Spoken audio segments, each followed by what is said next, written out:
8월 31일 새벽 기도회를 시작하겠습니다. 사도신경을 고백하시고 찬송가 313장을 부르신 후에 하나님의 말씀을 함께 나누겠습니다.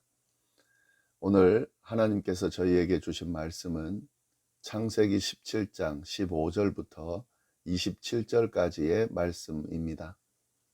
하나님이 또 아브라함에게 이르시되 내 아내 사레는 이름을 사레라 하지 말고 사라라 하라. 내가 그에게 복을 주어 그가 내게 아들을 낳아주게 하며 내가 그에게 복을 주어 그를 여러 민족의 어머니가 되게 하리니 민족의 여러 왕이 그에게서 나리라. 아브라함이 엎드려 웃으며 마음속으로 이르되 100세 된 사람이 어찌 자식을 낳으리까? 사라는 90세니 어찌 출산하리요 하고 아브라함이 이에 하나님께 아뢰되 이스마엘이나 하나님 앞에 살기를 원하나이다. 하나님이 이르시되 아니라 내 아내 사레가 내게 아들을 낳으리니 너는 그 이름을 이삭이라 하라. 내가 그와 내 언약을 세우리니 그의 후손에게 영원한 언약이 되리라. 이스마엘에 대하여는 내가 내 말을 들었나니 내가 그에게 복을 주어 그를 매우 크게 생육하고 번성하게 할지라. 그가 12두령을 낳으리니 내가 그를 큰 나라가 되게 하려니와 내 언약은 내가 내년 이 시기에 사라가 내게 낳을 이삭과 세우리라. 하나님이 아브라함과 말씀을 마치시고 그를 떠나 올라가셨더라. 이에 아브라함이 하나님이 자기에게 말씀하신 대로 이날에 그 아들 이스마엘과 집에서 태어난 모든 자와 돈으로 산 모든 자 곧 아브라함의 집 사람 중 모든 남자를 데려다가 그 포피를 베었으니 아브라함이 그의 포피를 벤 때는 99세였고 그의 아들 이스마엘이 그의 포피를 벤 때는 13세였더라. 그날에 아브라함과 그 아들 이스마엘이 할례를 받았고 그 집의 모든 남자 곧 집에서 태어난 자와 돈으로 이방 사람에게서 사온 자가 다 그와 함께 할례를 받았더라. 아멘. 어제 본문에서 우리는 99세가 된 아브라함이 하나님의 약속의 말씀을 다시 받는 장면을 살펴보았습니다. 그 약속은 이미 아브라함이 75세 때에 처음 받은 약속과 같은 것이었는데요. 그러나 조금의 차이가 있음을 우리가 나누었습니다. 특히 아브라함의 이름을 열국의 아비라는 의미의 아브라함으로 바꾸면서 하나님의 약속이 반드시 이루어질 것임을 드러내주는 그런 약속이라는 것을 우리가 살펴봤고요. 또한 아브라함과 그의 후손 중에 남자들에게 할례를 행할 것을 명령하시면서 그것을 언약의 징표로 삼는다는 말씀을 우리가 그 약속을 통해서 살펴봤습니다. 아브라함과 그의 후손은 이 언약의 증표인 할례를 통해서 선택받은 아브라함의 후손으로 인쳐지게 됐다 하는 내용입니다. 오늘 본문도 계속 그 언약의 내용이 이어지고 있는데요. 오늘 본문은 특히 사레에게 주시는 언약의 말씀과 그에 대한 아브라함의 반응이 어떠한지 그 내용이 나오고 있습니다. 그 내용을 좀 더 자세히 보도록 하겠습니다. 먼저 15절, 16절 말씀을 보시면 하나님이 또 아브라함에게 이르시되 내 아내 사레는 이름을 사레라 하지 말고 사라라 하라. 내가 그에게 복을 주어 그가 내게 아들을 낳아주게 하며 내가 그에게 복을 주어 그를 여러 민족의 어머니가 되게 하리니 민족의 여러 왕이 그에게서 나리라. 이렇게 되어 있습니다. 하나님께서는 아브라함의 이름을 아브라함으로 바꿔주셨는데 사레의 이름도 사라로 바꿔주셨습니다. 그러면서 사라에게도 복을 내려주셨는데요. 그 복은 사라에게 아들을 낳게 하시겠다는 복입니다. 그리고 그를 민족의 어머니가 되게 하시겠다 하는 약속을 주셨습니다. 아브라함에게 주어진 복이 사라에게도 동일하게 주어지고 있는데요. 이 아브라함에게 주어진 복은 그리고 이 하나님의 약속은 사라를 통해서만 이루어질 것이기 때문에 당연히 사라도 아브라함과 같은 복을 받은 것과 다른 바가 없는 거죠. 근데 이 복을, 이 약속을 사라에게도 직접 해주신다 하는 거죠. 이 사라에게 주신 복이 뭐냐? 아들을 낳게 하고 큰 민족의 어머니가 되겠다 하는 그 약속의 말씀을 주신 복인데, 이 말씀을 듣고 아브라함은 어떻게 반응을 하는지 그 내용이 또 이어집니다. 17절 말씀인데요. 아브라함이 엎드려 웃으며 마음속으로 이르되 100세 된 사람이 어찌 자식을 낳을까? 사라는 90세니 어찌 출산하리요? 하고, 하나님의 말씀을, 이 약속의 말씀, 특별히 사라를 통해서 이 아들을 낳고 그를 통해 큰 민족을 이루겠다라고 하는 이 말씀을 아브라함이 들으면서 속으로 어떻게 했습니까? 웃었습니다. 예, 웃었다고 표현됐지만 비웃는다는 게 더 맞는 것 같은데요. 예, 지금 하나님이 약속해 주시는 이 말씀은 사실 믿기가 힘든 거죠. 아니, 믿을 수 없는, 현실을 보면 믿을 수 없는 말씀이라는 것을 아브라함이 안 거죠. 그래서 지금 이렇게 비웃는 거죠. 아브라함의 이런 태도를 보면 그가 하나님 앞에서 지금 불경한 반응을 보이고 있고 아주 믿음이 없는 것처럼 보입니다. 그러나 아브라함의 이 반응은 충분히 나올 수 있는 행동이죠. 왜냐하면 아브라함은 지금 자신의 현실을 직시하고 있는 겁니다.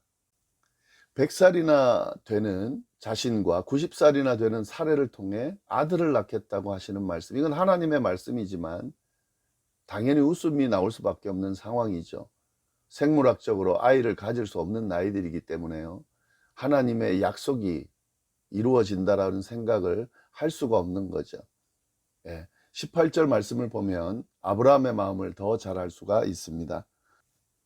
아브라함이 이에 하나님께 아뢰되 이스마엘이나 하나님 앞에 살기를 원하나이다. 하나님의 약속의 말씀을 듣고 마음속으로 비웃었던 아브라함은 하나님 앞에 이제 말씀을 드리는데 뭐라고 드렸습니까? 이스마엘이나 하나님 앞에 살기를 원한다, 이렇게 말씀을 드렸습니다. 이미 이스마엘은 낳은 아들이죠. 그러니까 이스마엘이 있으니까 그를 통해 후손을 이어갈 수 있지 않냐 하는 대답입니다. 그렇게 되면 하나님의 약속이 이루어지는 거죠. 어떻든 큰 민족을 이룬다고 그랬는데 지금 자신의 아들 이스마엘은 분명히 있는 거니까 이 이스마엘을 잘 통해서 잘 지켜서 그를 통해서 큰 민족을 이룬다라고 하면 하나님의 말씀이 맞기 때문에 이렇게 이야기를 하는 거죠. 현실적으로 충분히 가능한 것을 근거해서 이 말씀을 드리고 있는 겁니다. 이 아브라함의 입장에서는 이렇게 반응할 수밖에 없는데, 그럼 하나님이 그에 대해서 어떻게 대답하시는가? 하나님께서는 현실적인 생각으로 가득 찬 아브라함에게 단호하게 대답을 하십니다. 19절, 하나님이 이르시되 아니라 내 아내 사레가 내게 아들을 낳으리니 너는 그 이름을 이삭이라 하라. 내가 그와 내 언약을 세우리니 그의 후손에게 영원한 언약이 되리라. 아니다 라고 단호하게 아브라함의 생각을 부정하면서 말씀하십니다. 하나님께서는 아브라함의 생각과 달리 사라가 아들을 낳을 것이고 그를 통해 언약을 세우고 그의 후손과도 언약을 세울 것이라고 분명하게 말씀하셨습니다. 그러면서 그 아들의 이름을 이삭이라고 할 것이라고 말씀하셨습니다. 이 이삭이라는 이름의 의미는 웃음이라는 의미인데, 아브라함이 하나님의 말씀을 듣고 속으로 웃은 것을 하나님이 아신 거예요. 그것과 연결해서 이 이삭이라는 이름을 짓겠다라고 말씀을 하시는 거죠. 이처럼 하나님의 말씀은 분명합니다. 현실적인 상황에 따라 이리저리 변하거나 현실 상황에 맞춰서 축소되는 약속이 아니라 분명하게 이루어지는, 어떤 상황에서도 분명하게 이루어지는 약속이다 하는 거죠. 그리고 아브라함이 현실적으로 그의 믿음이 약하고 또 현실밖에 생각할 수밖에 없는 상황에서 그러한 마음을 먹고 그러한 반응을 보인다 할지라도 그것과 상관없이 하나님의 약속은 그대로 진행이 되고 있다 하는 사실을 우리가 볼 수가 있습니다. 하나님께서는 이 약속을 더 구체적으로 말씀해 주시는데요, 언제 사라가 아들을 낳을지도 알려주십니다. 21절에 보면요, 내 언약은 내가 내년 이 시기에 사라가 내게 낳을 이삭과 세울 것이다. 내년 이때쯤에 사라가 분명히 아들을 낳을 것이라고 말씀하시면서 이 아들 이삭과 이 아브라함과 맺은 언약을 다시 세울 것이라고 말씀해 주십니다. 이건 뭐냐면 하나님의 약속의 말씀이 분명하고 확실하다는 것을 지금 강조해서 이야기를 해주고 계신 거죠. 하나님의 약속은 정말 신실하고 반드시 이루어지는 확실한 약속입니다. 우리가 이 부분을 꼭 기억할 수 있어야 됩니다. 하나님께서는 이삭에 대한 약속을 주시면서 이스마엘에 대한 약속도 주세요. 20절 말씀에 나오는데요. 이스마엘에 대하여는 내가 내 말을 들었나니 내가 그에게 복을 주어 그를 매우 크게 생육하고 번성하게 할지라. 그가 12두령을 낳으리니 내가 그를 큰 나라가 되게 하려니와. 약속의 후손은 이삭입니다. 그렇지만 이스마엘을 버리지 않으세요. 이스마엘도 축복해 주셨습니다. 비록 인간적인 계획으로 낳은 아들이지만 아브라함의 아들이잖아요. 아브라함은 복의 근원이고 그의 후손은 복을 받는다고 하나님께서 약속해 주셨잖아요. 그렇기 때문에 이스마엘도 아브라함의 후손이기 때문에 하나님의 이 약속의 말씀이 이스마엘에게도 미치게 되는 거죠. 예. 지금 이스마엘에게 주시는 복도 보면은 아브라함에게 주는 복과 거의 유사합니다. 그를 통해서도 큰 민족을 이룰 것이라고 하나님께서 약속의 말씀을 이스마엘에게도 주셨습니다. 이처럼 하나님의 약속은 정말 신실하고 풍성하다는 것을 우리가 알 수가 있습니다. 네, 이렇게 이제 하나님께서 그 아브라함에게 할례 언약을 맺으시면서 약속의 말씀을 다시 해주시고 난 뒤에 아브라함을 떠나가는데요. 22절 하나님이 아브라함과 말씀을 마치시고 그를 떠나 올라가셨다. 자, 그러면 그 이후에 아브라함은 어떻게 행동했을까? 하나님의 약속의 말씀을 다시 받은, 현실로는 이 약속의 말씀이 이루어질 수 없는 그런 상황이지만 아브라함은 어떻게 했을까? 여기서 아브라함의 탁월함이 드러나게 되는데요. 23절 이후의 말씀을 쭉 보시면 이 아브라함이 하나님이 자기에게 말씀하신 대로 이날에 그 아들 이스마엘과 집에서 태어난 모든 자와 돈으로 산 모든 자, 곧 아브라함의 집 사람 중 모든 남자를 데려다가 그 포피를 베었다. 할례를 행했다는 거죠. 그 뒤에 쭉 할례를 행했다는 내용이 나옵니다. 아브라함이 99세 때 할례를 행했고 이스마엘이 13세 때 할례를 행했다. 그리고 그 집의 모든 남자, 집에서 태어난 자와 돈으로 이방 사람에게서 사온 자, 하나님이 말씀하신 대로 할례를 받았다, 행했다 하는 거죠. 이 아브라함의 지금 행동을 잘 봐야 됩니다. 아브라함은 하나님의 말씀을 다 믿지 못했죠. 의심하는 모습을 보였습니다. 그러나 이런 믿지 못하고 의심하는 모습을 가졌다고 해서 그가 계속 의심하고 계속 하나님의 말씀을 믿지 못하고 따르지 않았는가? 그렇지 않았다는 거죠. 하나님께서 떠나가신 후에 아브라함은 그 하나님의 말씀대로 그대로 순종했습니다. 99세 때 할례 받았고 이스마엘이 13세 때 할례 받았다는 것은 이 약속의 말씀을 받은 이후에 즉시 행했다는, 그 말씀대로 행했다는 거죠. 의심이 든다고 해서, 믿음이 연약하다고 해서 하나님의 말씀을 순종할 수 없는 것은 아닙니다. 의심이 다 해결되고 나면 믿음이 완전히 생기게 되면 하나님의 말씀을 순종해야지 라고 생각하는 사람이 있다면 이것은 잘못된 겁니다. 의심이 들고 믿음이 없기 때문에 나는 하나님의 말씀을 순종하지 못해 라고 말하는 사람도 잘못된 겁니다. 의심이 들 수 있습니다. 믿지 못할 수 있습니다. 우리의 믿음이 그만큼 연약하고 우리의 인간의 모습이 그만큼 연약합니다. 그러나 그런 우리의 모습, 우리의 믿음 상관없이요, 하나님의 말씀에 순종할 수 있습니다. 이것이 아브라함이 보여주는 모습입니다. 왜냐하면 하나님의 약속은 우리의 생각이나 믿음에 상관없이 신실하기 때문에 그렇습니다. 우리의 믿음에 따라 약속이 흔들리는 것이 아닙니다. 우리의 상황에 따라서 하나님의 약속이 변하거나 지켜지지 않거나 하지 않습니다.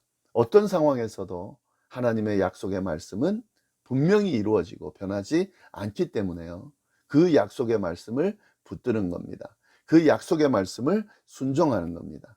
이것이 바로 믿는 자의 바른 모습이다 하는 거죠. 아브라함을 통해 보여주시는 믿음의 모습이 어떤 것인지를 우리가 분명히 알 수 있는 거죠. 이것이 바로 하나님의 인도하심을 받는 방법이고 하나님께서 허락하신 축복을 받는 비결이라는 사실을 오늘 말씀을 통해서 우리가 잘 깨달을 수 있습니다.